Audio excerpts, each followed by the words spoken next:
Bus సౌకర్యం కానీ, మహిళలకు ఇస్తున్నటువంటి పెట్రోల్ బంకులు కానీ, లేకపోతే వాళ్ళకి ఇచ్చిన సోలార్ ప్రాజెక్టులు కానీ, లేక రైస్ మిల్లులు కానీ, వీటన్నిటి మీద అటు మహిళలు ఉద్యోగాలకు సంబంధించి 60,000 ఉద్యోగాలు నిరుద్యోగులకి ఒక్క సంవత్సరంలో ఇవ్వటం వల్ల కానీ, వీటన్నిటి వల్ల ప్రజల్లో సానుకూలమైన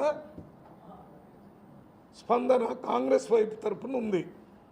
తప్పనిసరిగా పెద్ద మెజారిటీతోనే, మామూలు మెజారిటీతో కాదు, చాలా పెద్ద మెజారిటీతోని అసెంబ్లీ మన పంచాయతీ ఎన్నికల్లో ఎంపీటీసీలు కానీ, పంచాయతీ సర్పంచులు కానీ, జెడ్పీటీసీలు కానీ, జిల్లా పరిషత్తులు కానీ కాంగ్రెస్ పార్టీ గెలవబోతుందనేటటువంటి పూర్తి నమ్మకంతో మేము ఎంపీలుగా ఉన్నాం. కింద ఉన్న కాంగ్రెస్ ఎమ్మెల్యేలు, కార్యకర్తలు కూడా అదే నమ్మకంతో ఉన్నారు.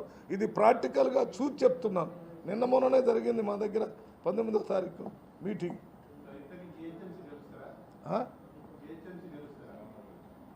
అక్కడ జిహెచ్ఎంసీలో కూడా ఈసారి మంచి రిజల్ట్స్. ఇప్పుడు అంతా నాయకులందరూ జిహెచ్ఎంసీలో అందరూ కాంగ్రెస్ పార్టీలో జరుగుతున్నారు. మీరు పేపర్లో చూసారా నిన్న ఇవాళ? ఎవరు?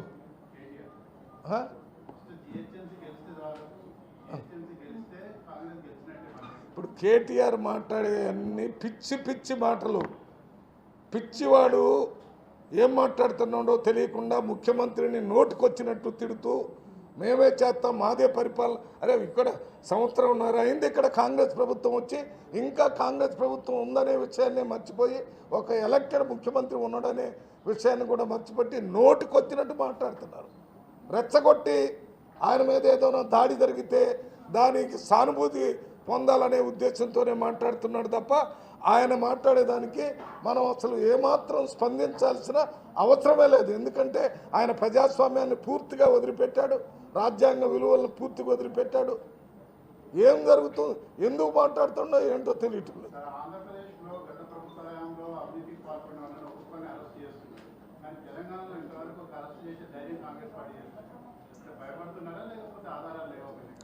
అంటే మేము బీఆర్ఎస్ ప్రభుత్వంలో మమ్మల్ని అందరినీ, ఇక్కడ కూర్చున్న ఎంపీలందరినీ హౌస్ అరెస్ట్ చేశారు, దారిలో అరెస్ట్ చేశారు, గాంధీ భవన్లో అరెస్ట్ చేశారు, మీటింగ్ పెడతానన్న అరెస్ట్ చేశారు, మీటింగ్ వస్తానన్న అరెస్ట్ చేశారు. అసలు ఏమి లేదు. ఎవరైనా మంత్రులు ముఖ్యమంత్రి టూర్కు పోతుంటే ఆ దారిలో ఉన్నటువంటి ప్రతిపక్ష పార్టీల వాళ్ళందరినీ అరెస్ట్ చేసి, ఇప్పుడు మేము ఎందుకు చేయటం లేదంటే ప్రజలకి within the framework of constitution అడిగేటటువంటి హక్కు ఉంది, అడగొచ్చని చెప్తున్నాం. అందులో భాగంగానే ఇవాళ ఈ కేటీఆర్ కానీ, హరీష్ రావు కానీ, కవిత కానీ, ఇంకా ఆయన పేరేంటి నిరంజన్ రెడ్డి కానీ, జగదీశ్వర్ రెడ్డి కానీ, ప్రశాంత్ రెడ్డి కానీ, వీళ్ళంతా మాట్లాడుతుంటే మాట్లాడింది వాళ్ళు సమాధానం చెప్పాలి. మాట్లాడనీయకుండా ఉండాలని, అరెస్టు చేయాలని, పోలీసులతో సప్రెషన్ ఉండాలని మేము కోరుకుంటున్నాం. అందువల్ల ప్రజాస్వామ్యంలో ప్రజలకు ఇవ్వాల్సిన ప్రాథమిక హక్కులు ఇచ్చి అవి దాటిపోయినప్పుడే అటువంటి అరెస్టులు కానీ, పోలీసులు కానీ చర్యలు తీసుకుంటారు.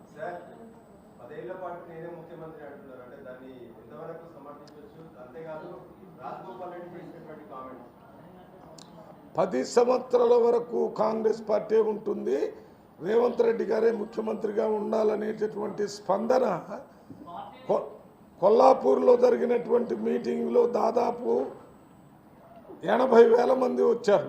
మేము ఒక 20,000 మంది వస్తారనుకుంటే 80,000 మంది ప్రజలు వచ్చారు.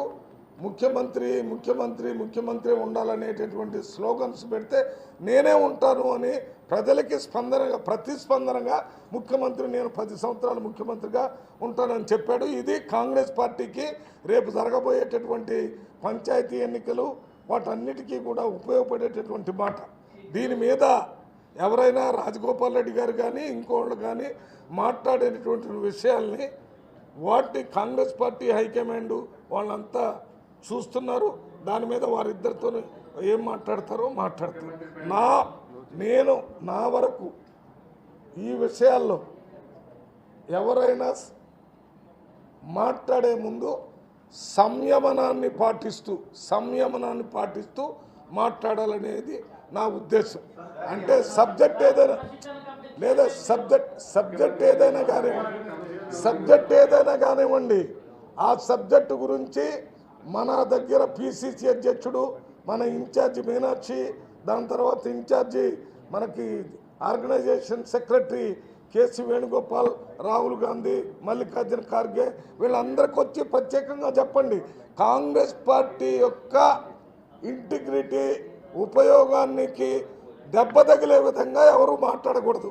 వారు మాట్లాడింది తప్ప ఒప్ప అని నేను చెప్పడం లేదు.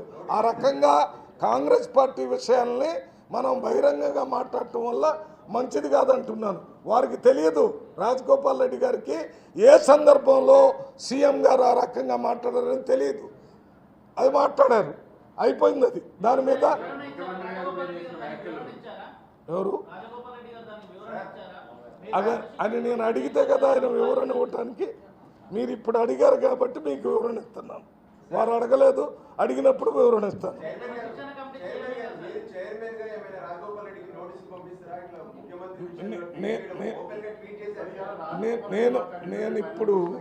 నేను చెప్పేది ఒక్కటే, ఎవరు మాట్లాడినా సంయమనంతో మాట్లాడండి. కాంగ్రెస్ పార్టీ 24వ తారీఖు ఢిల్లీ వచ్చి ఢిల్లీలో leader of opposition Rahul Gandhi గారిని, leader of opposition Rajya Sabha Mallikarjuna Kharge గారిని, వారిద్దరిని కలిసి తెలంగాణ రాష్ట్రంలో క్యాస్ట్ సెన్సెస్ మీద ఈ మధ్యనే రిపోర్ట్ అక్కడ ఎక్స్పోర్ట్ కమిటీ ముఖ్యమంత్రి గారికి, ఉప ముఖ్యమంత్రి గారికి సబ్మిట్ చేయటం జరిగింది. ఆ రిపోర్టు గురించి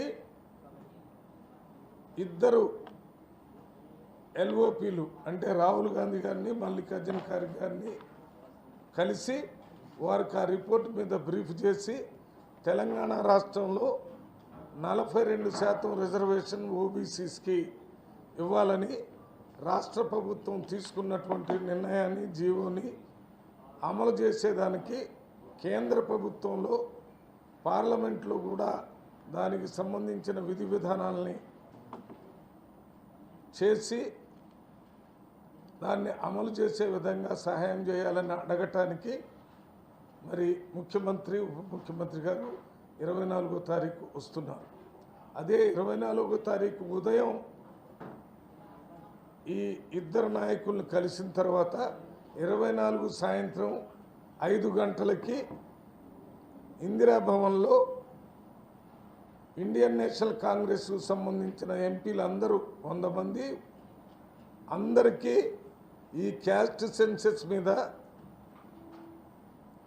42% రిజర్వేషన్ మీద పవర్ పాయింట్ ప్రజెంటేషను ఇందిరా భవన్లో